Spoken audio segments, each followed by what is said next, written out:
Hello again, this time from South Dakota near the Black Hills. It's been a minute since I've posted a Vanlife video, so I'm really excited to bring this new adventure to you. The last several months have been busy with life. I've spent some time in Florida and then some time back in the Midwest after the passing of my ex-wife and longtime friend in May. So let's just say that it's been an eventful year for sure. My first stop as I arrived in this part of South Dakota was at the Arnold Ranch, which sits just north of Badlands National Park.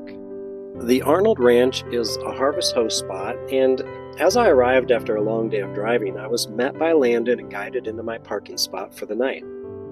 After settling in, I was happily surprised with an invitation to tag along with Landon and his family, as it just so happened that today was one of only a couple of days a year when their herd of 120 cattle had to be rounded up and brought in from the pasture for their biannual veterinary visit.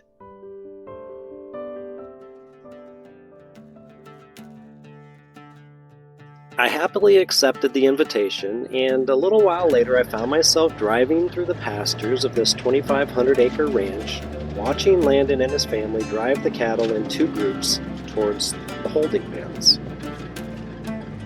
Having spent much of my life living in the country, I found myself feeling at home as we drove through the pastures. And I have to tell you, it's a whole different world here in rural South Dakota. It's quiet, peaceful, and the land holds a certain kind of subtle beauty. As we drove through the fields, occasionally stopping so that Landon could toss out some enticing treats to encourage the cattle to follow him, it reminded me of the Pied Piper, without the flute.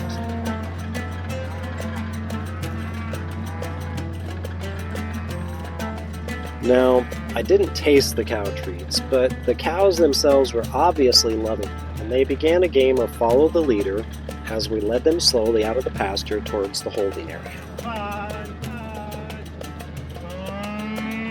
Now, I want to say that I really enjoyed coming along on the roundup.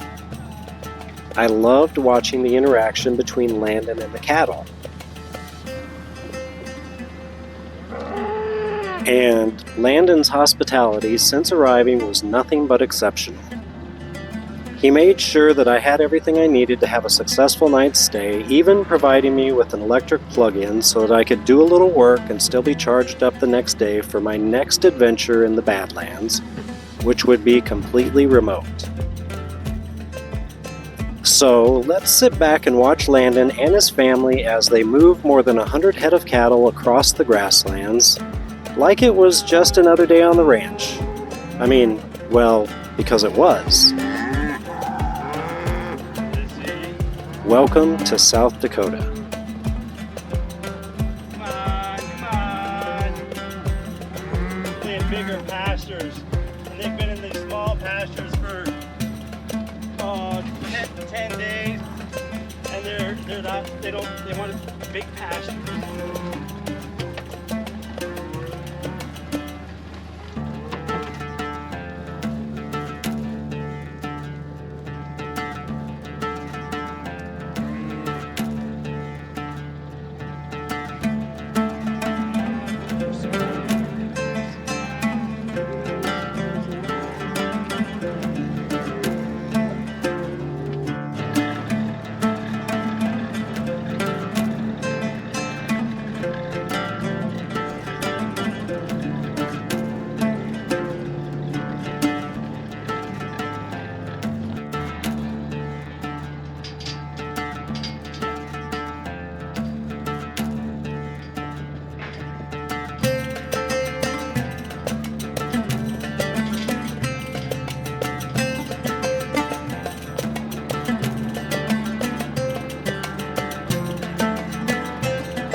there. Somebody should stand on the end. Stand on the end of the van.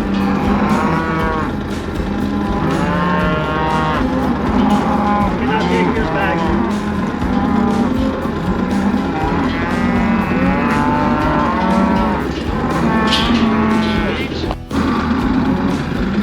Look like a bike with all the wood.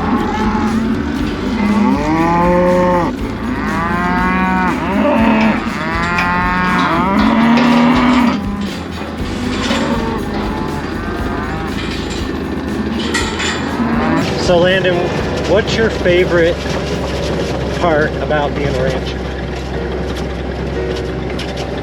Oh my gosh, just the day-to-day challenge. You know, and the thing, seasons change. You know, springtime is calving, summertime is haying, fall is this kind of thing, winter is feeding. It's not just the same old, working in a factory, same thing every day. Those challenges is what, it's about the time you think, you say you've seen it all. Oh my gosh.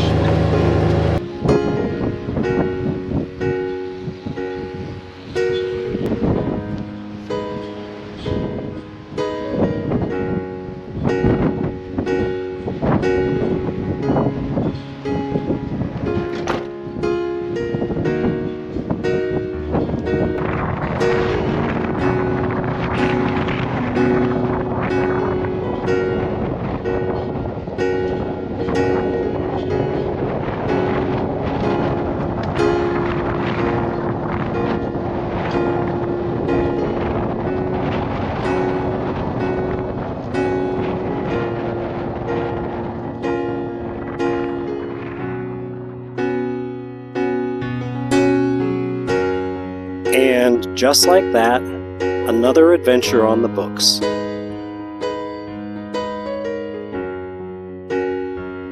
I told Landon that sometimes when you're traveling in a van, you just need someplace safe to park. At the Arnold Ranch, it was much more than that. It was a peaceful space with a country adventure. A huge thanks to Landon and his family for their down-home hospitality. Badlands National Park was just a short drive away, and I had already scoped out a spot just outside of the park that looked promising.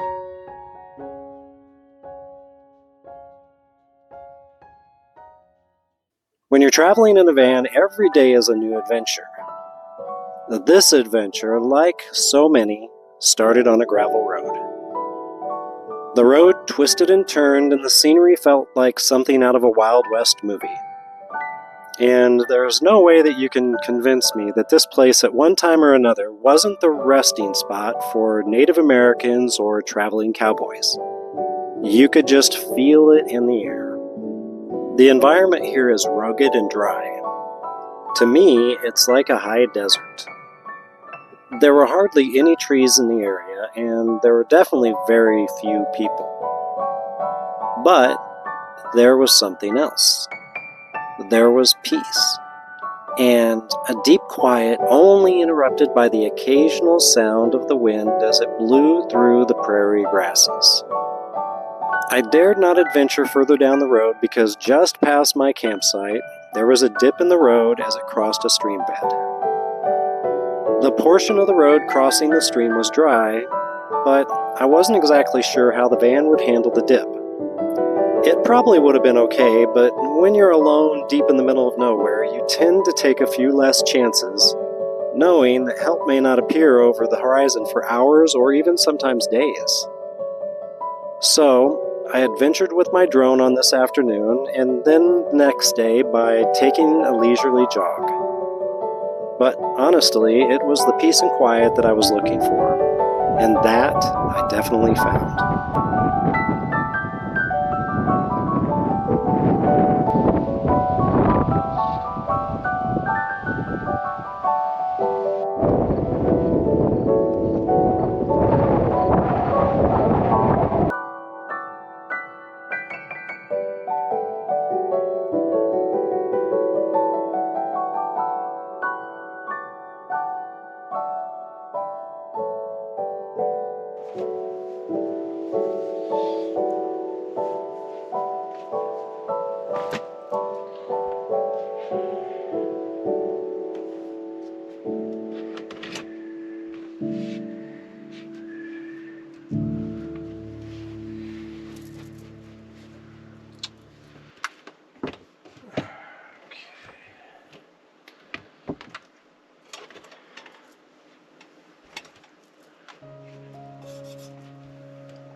You know, let's be honest for a moment. There is a lot going on in the country and a lot going on in the world right now. And you might ask, how can you just go out on an adventure roaming around like nothing is happening? I mean, if you're paying attention, we're in a heightened political climate, nearing an election that, if you ask me, is one of the most important moments in our country's history. And then, just after our return from this trip, Hurricane Helene came barreling through Florida and then north into Georgia, South Carolina, and North Carolina, causing widespread property damage and loss of life. In fact, knowing the season our country is in this moment, I almost chose not to take this trip. But honestly, I think that's one of our most important challenges, is to learn how to continue living among the unrest that surrounds us. To not get drawn into the fear portrayed by the news media, which, by the way, I haven't watched for years now. And to find peace. To find joy. To find balance among the turbulence that surrounds us. If we were to put a pause on life until the world around us was quiet and uneventful, we would never actually get to live. Because, I mean, sometimes the discord never really seems to stop. Am I saying that we just ignore the goings-on around us and pretend that all is well? No. But we have to take a breath every now and then. Find ourselves in a peaceful space so that we can come back to center. Back to that peaceful place inside us. That space where our true essence lies.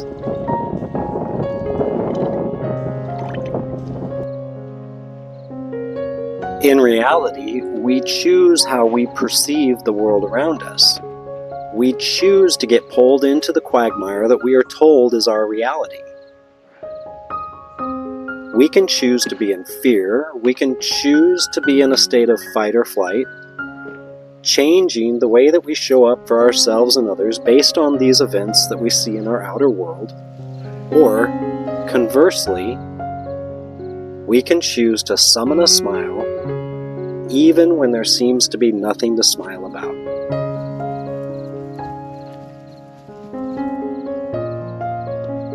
So, after much thought, I chose to find a quiet space. I chose to have an adventure. Life is a momentary gift. Each moment is valuable, and I'm choosing not to waste it. Soon enough, I would be heading back to Florida to once again volunteer to help those who have been so deeply affected by the storms. But in this moment, this brief moment in time, the calm just before the storm, I'm choosing myself.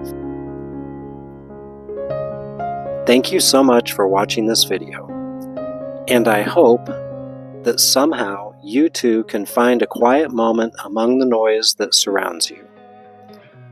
Until next time, peace, and remember, adventure awaits. Losing time, I'm fading fast. I just wanna make it last. Try to let go of the past. I close my eyes, embrace the blast. Sleepless nights and headaches stack. Restlessness to hell and back. What's my purpose? What do I grab? A slippery surface, a heart attack.